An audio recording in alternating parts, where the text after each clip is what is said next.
1, 2, 3, funk it. So, hello everyone and welcome back to my channel. Today's video is going to be an advice for cheerleaders. I asked on my TikTok for some of the questions you had / things you wanted advice on. So if you want to be part of like a future video similar to this, head over to my TikTok. The link will be in the description below.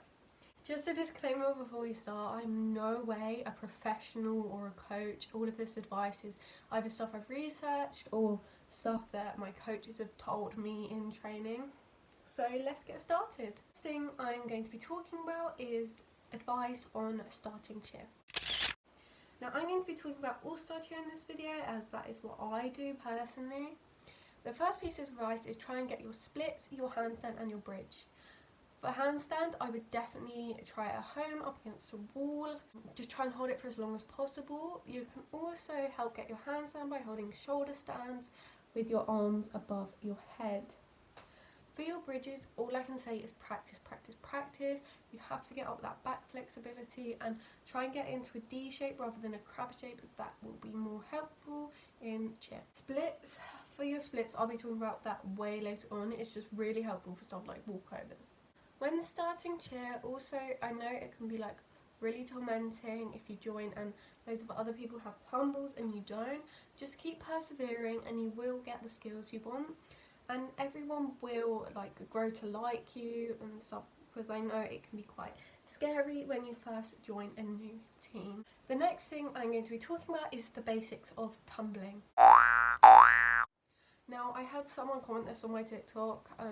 I don't really know exactly what they meant, whether it's technique or the actual skills, but I'd say definitely work on your forward roll, trying to keep your legs together in the roll and trying to not squat down before you do the roll and go straight from like this crouching position.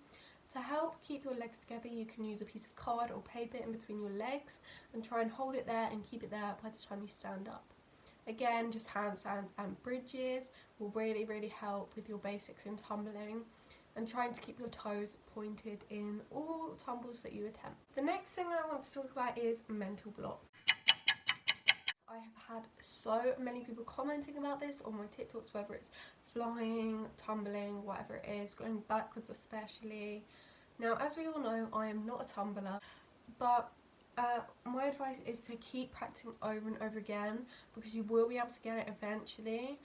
And also for mental blocks is try and have a spotter if you can, but don't worry if you can't have one, because there are other things you can do. I also recommend not to watch any fail videos or anything that could put your mind into a subconscious or conscious negative mindset, because you really want to keep that positive energy of I can do this. So I'd recommend watching lots of success videos so that you think that you can do it, because you can get that skill. Now I'm going to be talking about trusting your stunt groups. I had a couple comments about this and a couple of people asked me about it. I bet it can be really hard as a flyer, especially if you've fallen before or had an injury. So I'd suggest talking to your stunt group about it. By talking to them about it, you can address what the actual issue is, you can adjust the grips, and your back spot can adjust where they hold you to make you feel more comfortable in the air and safer. Also, I recommend doing some trust exercises outside of cheer and just group bonding, as this will help your group come together more. In a similar like situation, I'm going to be talking about worrying about losing skills while we're in lockdown. Obviously we can't go anywhere and not all of us have the space to be practice tunnelings, especially if you're quite tall or if you can't afford an air track, which, let's be real, not all of us can because they are quite expensive. I recommend practicing a lot of drills. You can pretty much Google drills for anything or ask your coaches if you're really not sure. But like dish holds and stuff like that can be really good when you're trying to get back handsprings and stuff like that. So yeah, while you're at home, just keep practicing drills, because I know how hard it can be if you think you might lose a skill while you are like at home and not able to throw it properly. The next thing I'm going to be talking about is getting your split. There's literally only one piece of advice for this, and I'm so sorry that it's not easier than that, but stretch every single day. There's this app I really recommend. It's literally called Split on the App Store, and it has this like 30-day plan and it's free. Not sponsored, by the way, just saying. but it's really good because it shows you like the exercises you can do, and you do it along with the app every day, and it can help you get not only your left and right leg splits but also your box, which personally I find really hard and really painful. So yeah, just keep stretching every day. Try not to miss any days, because when you miss days it can reduce the flexibility that you gained. The next thing I'm going to be talking about is jumps. Now, I had quite a lot of girls comment on my TikTok about getting their jumps and struggling to get them high and often having flat jumps. First of all, I'd like to talk about jumps in general and the takeoff. You need to make sure the whip is very strong to get that height, and also to push through your toes on the floor, so no matter what floor you're on, you will still get that height. Now I'm going to talk about your toe touches. Toe touches are quite hard to make look nice if you feel like they're not very high. So I really recommend hip flexor exercises, such as sitting in the straddle position on the floor, putting your arms on each side of your leg and rotating your leg backwards and forwards and lifting it up and down. Also doing this with both legs at the same time. Another exercise you can do to engage your hip flexors and get higher toe touches is to stand up and do like leg kicks, I guess, but without moving your upper body and your core. So in a toe touch, try not to lean forwards and keep your head up, as this will make them look better even when they're not as high. The next jump I'm going to be talking about is pikes. Personally, I find pikes the hardest. I find them hard to make, just make them higher. Try to make sure you're starting with your feet together, as with any jump, but particularly with pikes, and then keep your arms locked out and strong straight in front of you with your fists clenched, so that you'll get that nice straight look even if your pikes aren't that high. Also, for your pike jumps, you need to be very flexible, so sit in the pike position on the floor and bring your chest to your knees, not your head, as you will get a better stretch. You need to also make sure you're bringing your legs up and not your chest to the floor in the actual jump. The next jump obviously is the hurdler or the herky, depending on what your gym call it. Stretch again, just keep stretching out those legs. I highly recommend sitting on the floor in the hurdler / herky position and thinking about that hip movement. Really think about how you're moving it and how you'd move it in the air, as this can help you when practicing. Mostly with hurdlers and herkies, I feel like practice is the way to get them higher, and I feel like it also comes with the flexibility you'll get from the other jumps. I had loads and loads of questions about back tucks. I don't have my back tuck, and I never have had it, never tried, but I've done quite a lot of research on tips to help you get your back tuck or to get it better or higher, because I had some people comment that they couldn't get the height to go all the way over. So I'm now going to give you that advice. The first thing is to stand with your feet shoulder width apart. This helps you keep the neutral position, and also I recommend trying to focus on a neutral spot on the wall or something in front of you, as this will stop you from tilting your head and therefore swaying the direction of the tuck. Then bend your legs into a high squat. You don't want the squat to be too low or deep, as this will prevent you getting the height to flip over. Obviously you want to extend your arms first and not flick your head back, as this will make it very hard, and keep an arc shape with your body.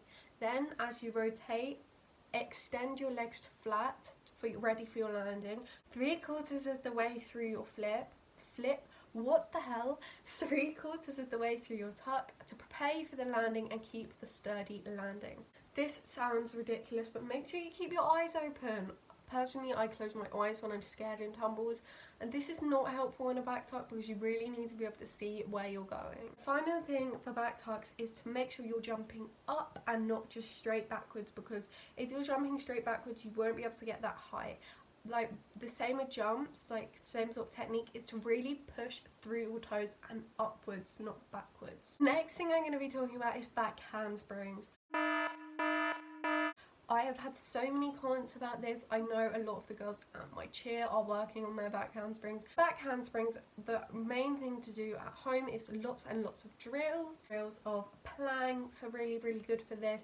The dish hold is really, or hollow hold, depending on what you want to call it. But yeah, that's really good for getting that shape. Squats and squat jumps are also really good for back handsprings, and also pull-ups can help you get that strength to go backwards. I recommend also sitting in the wall sit position up against a wall and pushing your shoulders back as far as they can go and as fast as you can to help you getting that position of going backwards in the actual handspring. Okay, I'm now going to be talking about walkovers. I don't know if anyone else calls them anything else other than that, but I'm going to be talking about walkovers. Firstly, I'm going to be talking about back walkovers. Highly recommend getting your bridge secure, obviously, and then I recommend doing bridge rocks to improve your shoulder flexibility, and also I recommend kicking your leg that you'd normally kick over up in your bridge several times.